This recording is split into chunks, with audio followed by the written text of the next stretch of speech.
Septi dan Vano meneguk ludah kasar ketika melihat Helena yang begitu asik memakan mangga muda di hadapan mereka dengan sesekali meringis menahan asam.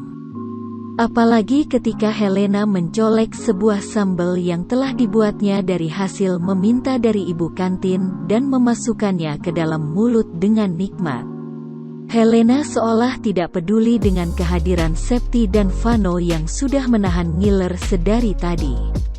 Mangga itu terlihat sangat segar apalagi dimakan di siang bolong seperti ini. Hel, lo gak ada niatan nyuruh kita nyicipin gitu? Satu aja. Bujuk Septi berharap Helena membiarkannya mencoba memakan walau satu iris dari buah mangga itu. Vano mengangguk setuju karena cowok itu sangat menyukai buah mangga apalagi dicampur dengan sambal petis. Helena mengernyit kesal, gak, gue udah capek-capek nyolong juga. Ucapnya lalu kembali menikmati buah kesukaannya. Septi dan Vano menghela nafas kecewa.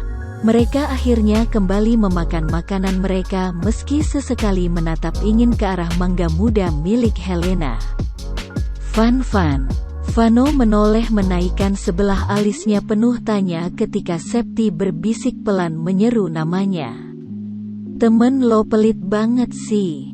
Vano tak menjawab, ia hanya tertawa dan itu berhasil membuat Septi mendengus dongkol. Dahlah, katanya lalu berlalu meninggalkan Vano dan Helena yang masih sibuk menikmati mangga hasil colongannya. Vano mengernyit, kamu mau kemana Sep? Septi terhenti, ia menoleh dengan raut wajah horornya, ke akhirat, puas lo. Sentaknya kesal dan kembali melanjutkan langkahnya yang tertunda. Vano menggeleng, ia mengelus-ngelus dadanya pelan. Apa Septi sedang datang bulan ya? Dia marah-marah mulu sejak pagi. Setelah Septi pergi, Vano hanya memandangi Helena yang makan. Tidak tahu harus apa, makanannya pun sudah habis. Wah, dua cupu sedang reuni ternyata. Vano menoleh, tubuhnya mendadak kaku melihat siapa yang datang. 3 orang gadis dengan baju ketatnya. 2 di antara mereka memakai make up tebal, sedangkan orang yang berada di tengah tidak, tapi rambutnya dicat dengan warna blonde di bagian bawahnya. Mereka adalah Amanda dan kawan-kawannya. Mereka itu Queen Bullying. Sebenarnya Septi pun dulu termasuk dalam kawanan Queen Bullying ini. Tapi Vano tak tahu apa alasan Septi mendadak tobat dan justru malah berteman dengan mereka sekarang. Ternyata bener kata orang-orang, lo udah berubah jadi ganteng. Ucap Manda duduk di samping Vano membuat cowok itu menggeser dengan wajah gugup. Vano semakin gugup saat Manda menatap wajahnya dengan intens. Berita tentang Vano yang berubah ternyata sudah menyebar ke seluruh penjuru sekolah. Ah, tapi tetap aja lo cupu. Desah Manda kembali bangkit dari duduknya. Vano mendesah lega, ia jarang bahkan mungkin tidak pernah dekat dengan perempuan. Jadi ketika ada gadis yang tiba-tiba berjarak sangat dekat dengan dirinya membuat Vano jadi salah tingkah sendiri. Itu refleks tubuhnya karena tidak terbiasa. Beliin gue makanan. Vano mengangguk tapi baru saja hendak berlalu pergi suara Helena sudah lebih dulu menghentikannya. Duduk atau gue patahin kaki lo detik ini juga. Vano mengerjap, ia mengarahkan netra matanya yang berwarna coklat ke arah Helena dan Manda secara bergantian. Setelahnya ia bergidik karena keduanya menatapnya dengan tajam. Tapi karena menurutnya tatapan Helena lebih seram, jadi ia lebih memilih menurut pada Helena dan duduk di bangkunya kembali. Lo ngapain duduk bego? Beliin gue makanan. Vano mengendikkan bahunya. Ia tidak peduli meskipun takut, tapi ia berusaha untuk memberanikan dirinya. Karena itu pun demi kebaikannya sendiri. Amanda dan dua dayangnya menggeram merekam hendak menyiramkan segelas jus yang mereka ambil dari sembarang tempat ke arah Vano. Tapi bukannya mengenai Vano, cairan berwarna orange itu justru meleset kepada siswi lain yang sedang sial, karena Helena sempat menarik Vano sebelum jus itu dilemparkan. Siswi itu berdecak kesal tapi tak berbuat apa-apa karena tak berani. Gak punya tangan sama kaki lo? Nyuruh-nyuruh orang sembarangan? Oh iya gue lupa, lo kan gak punya otak. Ujar Helena berhasil membuat amarah ketiganya naik sampai ke ubun-ubun. Lo berani sama kita hah? Sentak ketiganya secara bersamaan dengan nada yang naik beberapa oktav. Ngapain juga gue takut sama jelmaan lemper, balas Helena santai. Ia memutarkan bola matanya dengan malas. Apa lo bilang? Helena mencibir dalam hati. Ternyata mereka bukan hanya tidak mampu berjalan, tapi ternyata pendengaran mereka pun tidak berfungsi dengan baik. Tuli lo. Makanya beli korek kuping. Beli bedak bisa tapi beli korek kuping gak mampu, balas Helena dengan niat mengejek dalam setiap kata-katanya. Amanda menggeram, ia melangkah dan mulai menjabak rambut Helena dengan sekuat tenaga. Tidak hanya Amanda, dua temannya yang lain pun ikut menyerang Helena secara brutal.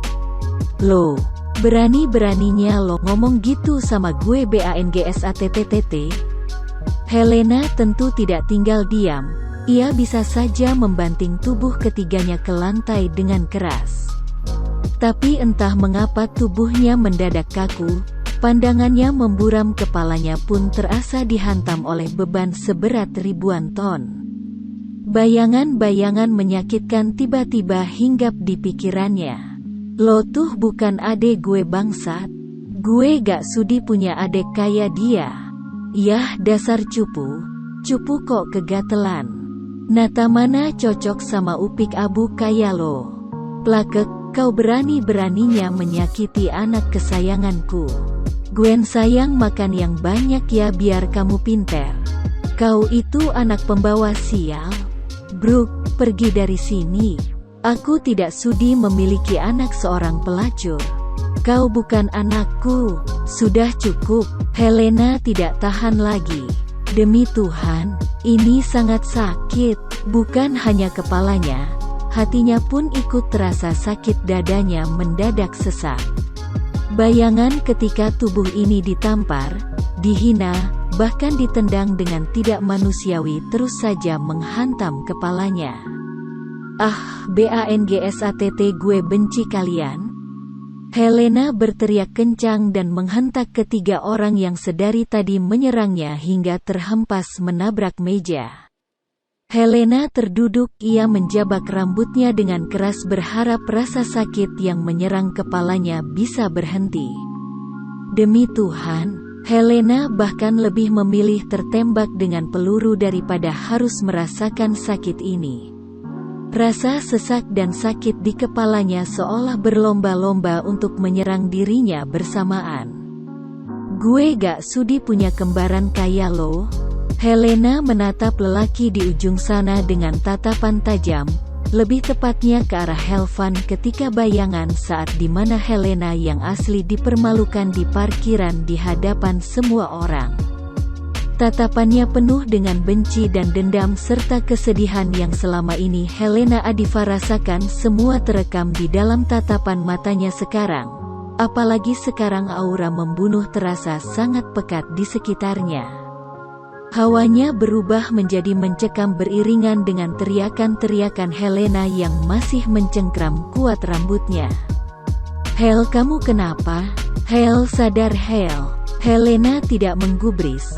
Bayangan itu belum berhenti, masih terus hinggap di pikirannya bak kaset rusak yang sudah tidak berfungsi tombol berhentinya. Brooke, adek gue cuma dua, Helvan sama Gwen. Dia bukan adek gue. Kini tatapan mata Helena mengarah pada Gibran, laki-laki yang dengan teganya mendorong Helena hingga terjatuh dari atas tangga.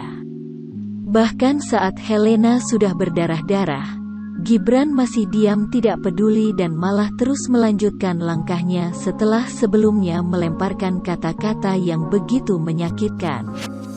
Helena menangis, bayangan itu sangat nyata seperti ia sendiri yang mengalaminya. Hahaha bangsat. Helena terus menjambak rambutnya dengan keras, tapi rasa sakit itu belum juga reda.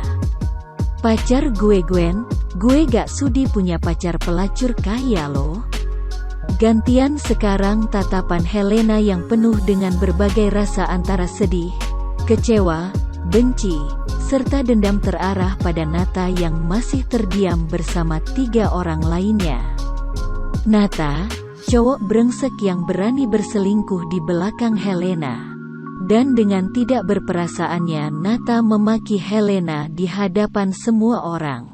Seakan-akan di sini dirinya lah yang menggoda Nata dan berniat untuk merebut cowok brengsek itu dari wanita ular bernama Gwen. Helena menggeleng, ia tidak tahu apa salah Helena asli pada mereka. Mengapa mereka tega menyakiti Helen sampai seperti ini? Tidak hanya fisik tapi hati dan batinnya pun ikut mereka sakiti. Brengsek kek. Helena tak tahu apa yang terjadi selanjutnya. Tatapannya berubah menjadi hitam dan semuanya menjadi gelap. Helena kehilangan kesadarannya karena tak mampu menahan rasa sakit yang menghantam kepalanya. Membolos bisa-bisa beasiswanya dicabut. Ia saja sudah susah payah untuk masuk ke sekolah ini. Baik, jadi seperti yang dijelaskan kemarin Sel adalah pelajaran terus berlanjut, meski tak semua memperhatikan tapi Pak Yanto terus menjelaskan materi yang entah dipahami atau tidak oleh muridnya. Mulut Pak Yanto terus berbicara panjang lebar. Sepertinya Pak Yanto ini tidak ada lelahnya sama sekali.